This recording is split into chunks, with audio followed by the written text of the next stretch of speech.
చూడండి, ఈరోజు గండి రామన్న దత్త సాయి మందిరాన్ని మీకు చూపించడం జరుగుతుంది. ఇది ఎక్కడో లేదండి, నిర్మల్ నుంచి హైదరాబాద్ వెళ్ళే రూట్లో హైవే పక్కనే లెఫ్ట్ సైడ్లో ఉంటుంది ఈ గుడి. ఇక్కడ ఈ గుడి చుట్టూ చాలా దట్టమైన అడవి ఉంది, కానీ రోడ్డు వైపున హైవే కనిపిస్తుంది. హైవే నుంచి వెళ్ళి చూస్తే గుడి పక్కనే కనిపిస్తుంది, కానీ మనం గుడి లోపలికి వెళ్ళే రూట్లో అటు ఇటు చాలా పచ్చదనం ఉంటుంది. చూపిస్తా పదండి. కొంచెం ఇప్పుడు ఆ గుడి చుట్టుపక్కల ఉన్న ప్రదేశం చూపిస్తా. సీదా ఇప్పుడు మనం గుడిలోకి వెళ్దాం. ఇది గుడికి వెళ్ళే దారి అన్నమాట. సో మనం గుడి ఎంటర్ అయినాము. చూడండి, లెఫ్ట్ సైడ్లోనే నాగమ్మ తల్లి ఉంటుంది. మనం గుడి ఎంటర్ అవ్వగానే లెఫ్ట్ సైడ్లో నాగమ్మ తల్లి ఉంటుంది. అట్లనే చూడండి పరిసరాలు ఎంత బాగుంటాయో. సో కొంచెం ముందుకు వెళ్ళగానే లెఫ్ట్ సైడ్లో శ్రీకృష్ణుని యొక్క మన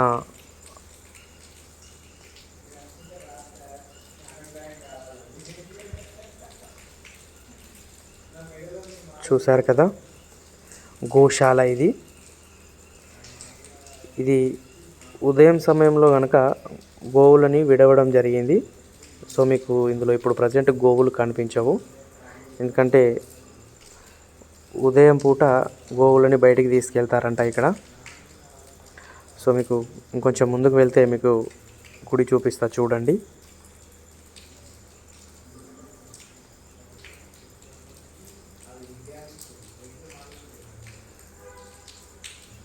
చూసారు కదా. ఇప్పుడు ఇది గుడికి ఆపోజిట్లో ఉంటుందన్నమాట. ఇప్పుడు ఇది చూపించేది మన గండి రామన్న దత్త సాయి గుడికి ఆపోజిట్లో ఉంటుంది. ఒక కొండలాగా విజిటింగ్ ప్లేస్ అన్నమాట. సో ఫోటోషూట్కి దానికి చాలా బాగుంటుంది. రైట్ సైడ్లోనేమో కొండలాగా మంచి పార్క్ లాగా కట్టి ఉంది. సో ఇప్పుడు మనము ఫస్ట్ గుడికి వెళ్దాము.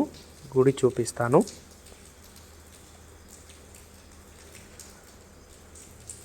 పదండి ముందుకి.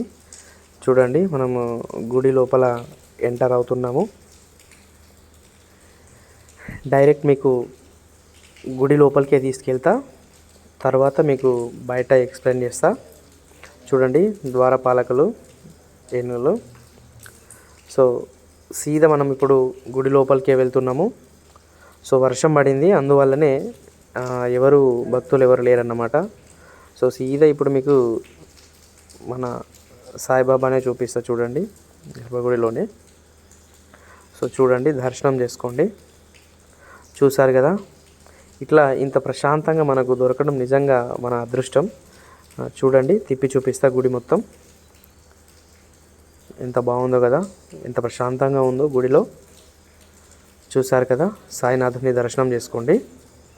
ఇప్పుడు గుడి బయటకి వెళ్దాం, చూపిస్తా. చూడండి, గుడి బయట. ఇప్పుడు గుడి బయట రైట్ సైడ్లో చావడి అని ఉంటుంది. సో ఇప్పుడు మనం చావడి లోపలికి వెళ్దాము.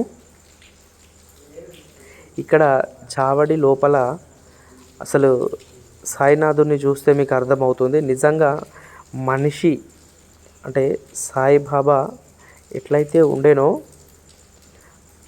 అతన్ని నిజంగా చూస్తే అసలు ఇక్కడ నిజంగా సాయిబాబా పడుకున్నాడేమో అన్న ఫీలింగ్ వస్తుంది. చూడండి, మీకు చూపిస్తా. చూసాం కదా, చూడండి అక్కడ సాయినాథుడిని అక్కడ కూర్చొని ధ్యానంలో ఉంటాడన్నమాట. సో ఇక్కడ చూడండి ఎంత బాగున్నాడో కదా, దర్శనం చేసుకోండి. మళ్ళీ ఇక్కడ గ్లాస్లో మెడలో ఉంటాడన్నమాట.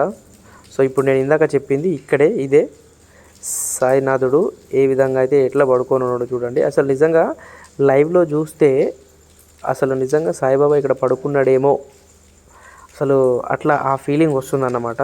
సో చూసారు కదా, ఇప్పుడు మళ్ళీ చూపిస్తా, బయటికి వెళ్దాం. ఇప్పుడు మీకు బయట నుంచి చూపిస్తున్నా చూడండి. ఇప్పుడు మనం చావడి నుంచి బయటకు వస్తున్నాం అన్నమాట. సో ఇది చావడి నుంచి ఏ విధంగా అయితే లోపలికి వెళ్ళామో అదే విధంగా మళ్ళీ బయటకు వస్తే చూడండి, ఆపోజిట్లో ఆ కొండ ఎంత బాగా అనిపిస్తుంది లుకింగ్. ఇప్పుడు దత్తాత్రేయుని దగ్గరికి తీసుకెళ్తున్నా చూడండి. ఇక్కడ బయట చూడండి దత్తాత్రేయుని విగ్రహం. సో దత్తాత్రేయుని దర్శనం చేసుకోండి. సో అదేవిధంగా మీకు అట్లనే లోపలికి తీసుకెళ్తున్నా చూడండి.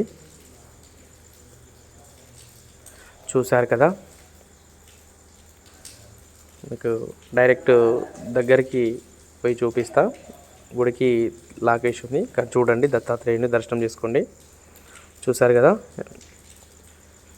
దర్శనం చేసుకోండి. సో దత్తాత్రేయుని చూపించా కదా, అట్లనే స్ట్రైట్గా ముందుకు వస్తున్నా చూడండి. సో ఇట్లా ముందుకు వెళ్తూ ఉంటే అక్కడ ఏదైతే కనిపిస్తుందో చూడండి, ఇందాక చూపించా కదా గోశాల, అది ఇట్ల నుంచి చూస్తే అటు బయటకు కనిపిస్తుంది. అక్కడ ఇందాక చెప్పా కదా మన దత్తసాయి మందిరానికి ఆపోజిట్లో గుడి కొండ ఉంది అని, అది కనిపించేది. చూసారు కదా, ఇక్కడ చూడండి.